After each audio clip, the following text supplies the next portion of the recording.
कल मैंने आपको विधान सहायक पुस्तक से पाठ 2 जूझ पढ़ाया था। अब मैं उसी के प्रश्नोत्तर लिखवाने जा रही हूँ। प्रश्न नंबर 1, जूझ शीर्षक के औचित्य पर विचार करते हुए यह स्पष्ट करें कि क्या यह शीर्षक कथानायक की किसी केंद्रीय चारित्रिक विशेषता को उजागर करता है। उत्तर, कहानी का शीर्षक ऐसा होना चाहिए जो पूरी कहानी का केंद्र बिंदु हो और पूरी कहानी उसी के चारों तरफ घूमती हो। प्रस्तुत उपन्यास का शीर्षक जूझ एकदम सही एवं सटीक है, क्योंकि पाठ में कथानायक आरंभ से लेकर अंत तक पढ़ने के लिए जूझता रहता है। इस पाठ का नायक लेखक स्वयं है।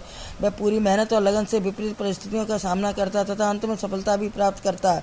अतः इस आधार पर हम कह सकते हैं कि इस उपन्यास का शीर्षक जूझ एकदम सही और सार्थक है। शीर्षक कथानायक की संघर्षशीलता और कठोर परिश्रम को उजागर करता है। अगला क्वेश्चन, स्वयं कविता रच लेने का आत्मविश्वास लेखक के मन में कैसे पैदा हुआ। उत्तर, प्रारंभ में लेखक सौंदर्यगेकर से गतिपूर्ण अभिनीत कविता सुनकर काफ़ी प्रभावित होता है। धीरे धीरे वह अपने गुरु सौंदर्यगेकर का सानिध्य प्राप्त कर लेता है। उनके संपर्क में रहकर लेखक को लगा कि उसका अध्यापक भी उसकी तरह ही हाड़ मांस का बना है, अतः वह स्वयं भी कविता लिखने में सक्षम है।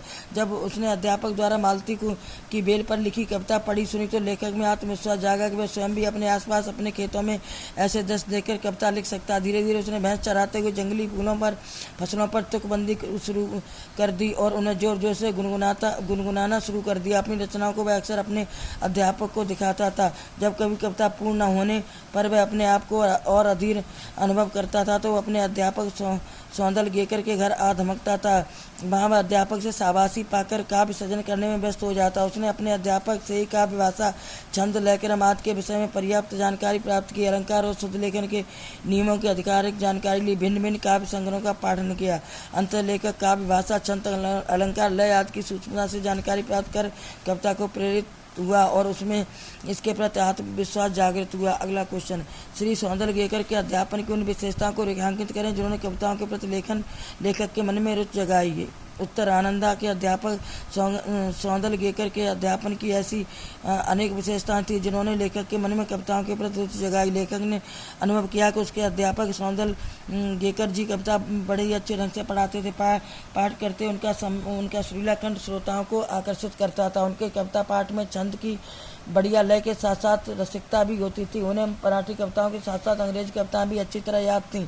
वे कविता सुनाते हुए भाव प्रकट करना और अभिनय करना खूब अच्छी तरह से जानते थे। उनके रोमांचकारी प्रदर्शन एवं कविता गायन से लेखक इतना अधिक प्रभावित होता था कि वह स्वयं भी भूल जाता था अपने अध्यापक के अध्यापन की। इन्हीं विशेषताओं से आनंदा कविता लिखने की ओर प्रेरित हुआ। अगला क्वेश्चन, कविता के प्रति लगाव से पहले और उसके बाद अकेलेपन के प्रति लेखक की धारणा में क्या बदलाव आया। उत्तर, लेखक ने जब पुनः पाठशाला में अपना नाम लिखवाया तो वहाँ स्वयं को बिल्कुल अजनबी अकेला पाया। नए बच्चों के बीच में स्वयं को सहमा हुआ महसूस करता था। उसकी कक्षा के बच्चे प्रायः उसे तंग करते रहते थे।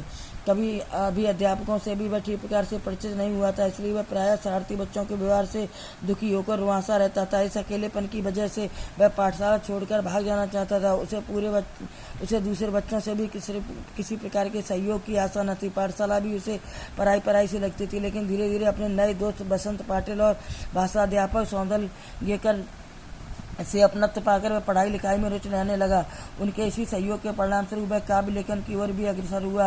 अपने अध्यापक से प्रेरणा पाकर जब वह काव्य लेखन करने लगा तो वह अधिक से अधिक समय अकेला रहना चाहता था। उसे अब अकेलेपन से कोई परेशानी नहीं थी। वह मन ही मन में नई कविता रचने के दौरान स्वयं से ही खेलने लगता था, अतः उसका अकेले रहने के प्रति दृष्टिकोण एकदम बदल चुका था। काव्य लेखन के प्रति जहाँ वह अकेलेपन से परेशान हो गया था, वहीं वह अब अकेला रहना चाहता था। हंसी मजाक करे भाई, वह अब अकेले में रहकर ऊंची आवाज में काव्य गायन, अभिनय करना और नाचना चाहता था। अगला क्वेश्चन, आपके ख्याल से पढ़ाई लिखाई के संबंध में लेखक और दत्ताजी राव का रवैया सही था या लेखक के पिता का तर्क सहित उत्तर दें। उत्तर, हमारे ख्याल से पढ़ाई लिखाई के संबंध में लेखक और दत्ता जी का राय रवैया ही सही था, लेखक के पिताजी का नहीं। लेखक का पिता दत्ता भी राव को बताता कि आनंदा कभी कभी जुआ खेलता और पिक्चर देखने को भी जाता, इसलिए घर की आर्थिक तंगी से परेशान होकर ही आनंदा का स्कूल छुड़वाया था ताकि वह बिगड़े नहीं, खेती करके घर कर चलाने में कुछ मदद करे। दूसरी ओर दत्ताजी राव लेखक के पिता को समझाते अगर बच्चा भूल बस कभी कभार कुछ ऐसा वैसा कर भी लेता तो कौन सा गलत हुआ, पढ़ाई छोड़कर तो वह और भी अधिक बिगड़ जाएगा, इसलिए सुधरने के लिए आनंदा को पढ़ने के लिए भेज दिया जाना चाहिए, भले ही वह पढ़ लिख कर बैरिस्टर ना बन पाए। इसीलिए पढ़ाई लिखाई के संबंध में लेखक तथा दत्ता जी का राव रवैया ही सही है, लेखक के पिता का नहीं। अगला क्वेश्चन, दत्ता जी राव के पिता पर दबाव डलवाने के लिए लेखक और उसकी माँ को एक झूठ का सहारा लेना पड़ा। यदि झूठ का सहारा न लेना पड़ता तो आगे का घटनाक्रम क्या होता?